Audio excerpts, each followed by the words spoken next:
This is Micornus Phokane, the leader and the founder of Church Governance Solutions. Today, I just want to address pastors and particularly senior pastors that are running their churches.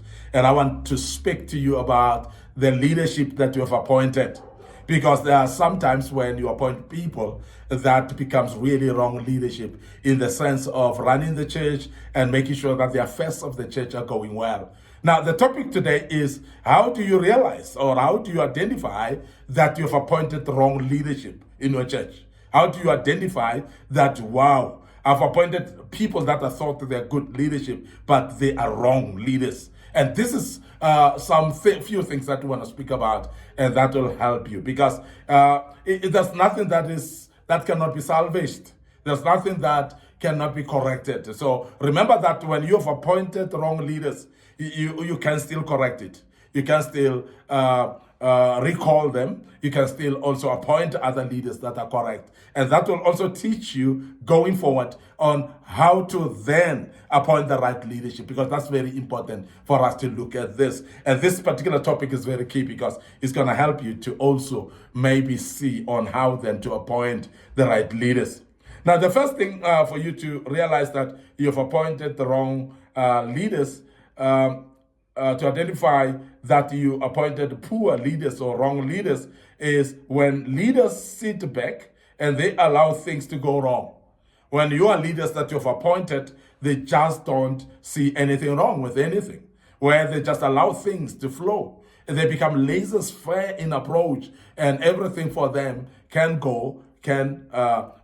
be done, and they are not even sure of what should be done and what not to be done. And this is what we call poor leadership, because leadership must be able to take leadership. They must be able to take a role of scrutinizing on how things are being done, and be able to correct those things that need to be corrected, because there are those things that are really not necessary to be done. Leader must take charge and emphasize those. There are those things that are wrong to be done, and the leader must actually take a step to really correct those as well. And that's why we really want to emphasize that when you have people that just fold their arms and they just allow things to go, and even those that are going wrong in their presence or in their watch, and they're just not correcting those things, I'm sure you would agree with me that these are poor leaders. And therefore, if they're poor leaders, you need to do something about that, because otherwise it is going to destroy the whole work that you've done in so many years, or destroy this work that you have built so far and the foundation that you've started building, that they may destroy that. So be careful of that, and please put on corrective actions as well. Change the leadership as soon as possible and make sure that you don't go on for too long. Secondly, poor leaders is those leaders that will allow you to do mistakes and go behind your back to criticize. They allow you to fall into mistakes, and when you've done a mistake, instead of correcting you, instead of highlighting the mistake to you and making you aware of the mistake. Because remember, the fact that this is a mistake, it could be that you were unsighted when you did it. It may be that you didn't realize that you're doing a mistake. But people that will walk away, and therefore, instead of correcting you and making you aware, they're going to say something behind your back. They're going to talk to others. They're going to talk to the congregation. They're going to talk amongst themselves and about your mistakes, but they don't correct you. And I want to say this, that if you are leaders in a particular congregation or leaders in a particular setup, you must make sure that when your leader has actually made a mistake, you correct that leader. Or also, you are not allowed actually to go around and start gossiping about that leader behind his or her back and talking about the mistakes that they've done, because they may not be able to correct those mistakes. As I say, sometimes it's the mistakes that they're not aware that they've made mistakes, and they may not be able to correct. They may continue doing that, but going back behind their back and talking to other people just doesn't help them, because they may not be aware that they've committed a mistake. So those type of leaders are poor leaders if they go behind your back to speak about your mistakes instead of correcting you while you are still present. Now, the other thing that shows poor leaders, that you've appointed poor leaders, is leaders who will share confidential issues with people not in the leadership. Now, there are those confidential issues that we discuss as leaders. There are those things that you discuss in a closed door meeting as the leaders of the church. And those are the things that may not be heard or may not need to be heard by the congregation. But a leader that will leak information from a meeting of leaders and leak it to the congregation, that's poor leadership. And we want to address that as Church Governance Solutions. We are restoring godly order in the house of the orderly God. And we want to emphasize that if you are a leader of a church, don't leak minutes, even minutes. Don't leak even information or any talk or any issue that you have discussed in a leadership board. So don't leak it, because if you are leaking it to people that are congregation, they may actually interpret it wrongly, and that may destroy the church completely. And that is something that we need to be cognizant of. And as Church Governance Solution, we want to warn that and make sure that poor leaders don't exist in our midst. So, and I want to emphasize that, because I'm trying to warn those people that might be in leadership and might have not seen this as wrong, that it is totally wrong for you to be sharing information that you discussed in leadership with just ordinary members of the church. So that is poor leadership, and we need to be cognizant of that.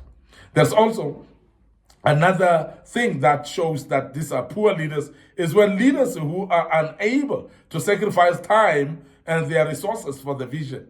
Now, the vision is here right in front of us, and we are all serving it. Now, leaders should be more exemplary in leading the way when it comes to this vision. They must be the ones who are setting an example in resources and their time. They must actually spend their time and more time in the vision, driving the vision. And an example of that is when you have appointed leaders in your church as a visionary. You are a senior pastor, you have appointed elders and board members and so on. It must be actually a mandatory rule that leaders should be attending prayer meetings. Leaders should be able to attend Bible studies. They must be able to attend funerals of members. They must be able to attend weddings of members. So all those are things that are requirement, and it's the type of sacrifice that leaders need to do. The fact that you are a leader, then you need to actually pull up your socks and make a decision to serve in a full manner, because then that resembles a bad leadership when you are not actually participating in activities of the same church that you are a leader of. So that is something very crucial, and we want to emphasize to senior pastors that if you have appointed leaders, whether they are board members, they are elders, and they just don't attend prayer meetings, they don't attend Bible studies, they don't attend occasions of the church, like, as I said, weddings of members and the funerals of members and so on. They are not part of that in the sense of attendance. Then you've appointed poor leaders. So that's very, very vivid and very clear. And you have to be aware of that as a church leader, because that may need you to take decisive action and sometimes maybe change that type of a leadership and appoint other people again. Now, the other thing that is showing also poor leadership is leaders who do not set an example in character.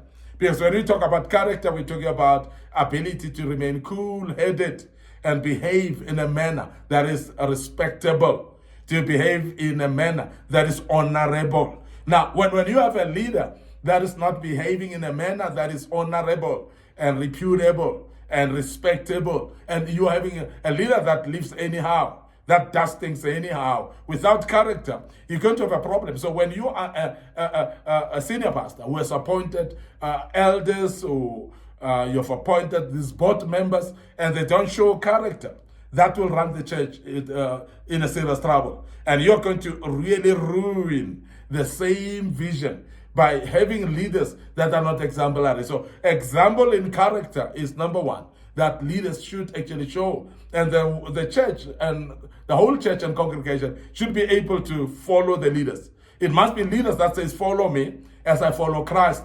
It must not be leaders that will say, please listen to what I teach, but don't look at how I do. And therefore don't follow me on how I walk, but follow what I say, and that's not the right way. So please, your words as a leader must marry your actions, and they must be together. So character is therefore whereby actions are actually married to the words of the leader, and that's very key, that you have people or such people in the church as leaders. Very, very key.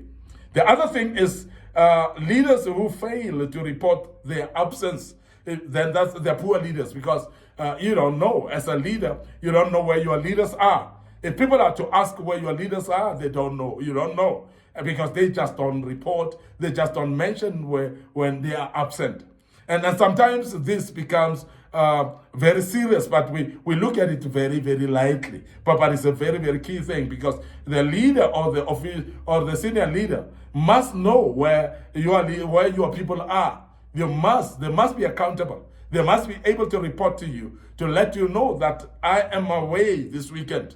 I'm not going to be there in church this particular day. So it must not just be that you vanish and nobody knows where you are. And I want to emphasize that, because it's very key that many start to know that. So leaders that don't say when they are going to be absent, therefore they are going to make you actually a liar as a leader, and they're going to make you not to be able to cover them at all at some stage, because they're forever not there and they don't tell you where they are at all. So that's one other thing that's a problem.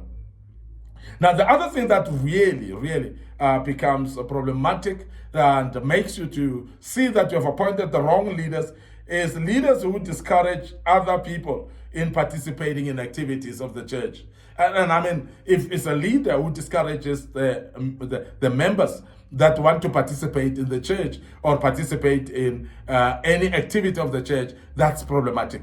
Because as a leader, we need to groom people towards participating. We need to develop people to grow into commitment, people to be able to participate in activities of the church. But then when it's a leader and is doing contrary to that, and therefore you are discouraging people not to participate in the church, what kind of a leader would you say you are? And that becomes problematic. And for you to see that you've appointed wrong leaders, this is one of those things. And we want to urge people that are leaders in churches and you have appointed leaders to watch out against this, because when you find your own leaders are discouraging people in participation, that is problematic, of course.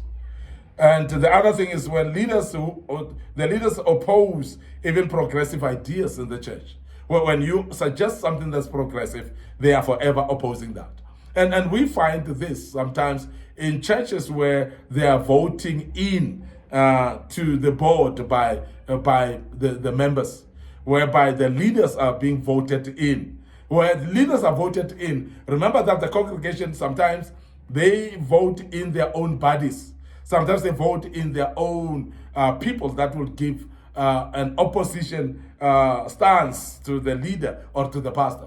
And they are there particularly just to become opposition on the benches of the leadership. Now, you need people that will actually collaborate well with you, and that will correct you if you've done something wrong. But when it's a progressive idea, they will embrace it and take it further. That's the type of leaders that you need in your board or in your eldership committee. So that's very, very important that you have such type of people. So leaders who oppose progressive ideas, then they become very problematic. Now, lastly, leaders who are not prepared to dirty their hands to develop the vision, they themselves don't want to participate. They themselves don't want to work. They themselves don't want to put in an ethic of hard work in the ministry, becomes very difficult to work with. And that may be a sign to show you that you've appointed poor leaders. I want to end up here today, your host, Micornus Phokane. I'm the leader and the founder of Church Governance Solutions. This is a ministry that restores godly order in the house of the orderly God. And I want to urge you to follow us on our social media platforms, our Facebook page, Church Governance Solutions, and our Facebook page, Micornus Phokane. And I want you to also remember to follow us on our TikTok account. It's under Micornus Phokane as well. Click notification buttons. Don't forget our YouTube channel is under Young Men Empowerment Forum. We want to urge you to subscribe to our YouTube channel. Then you will be exposed to many other materials that we have posted in the past, which of course, I recommend. And I hope that you will actually follow us there and you're going to learn quite a lot out of that. And may the good Lord bless you. Until we deal with another topic once more, allow me to check out and say cheers for now.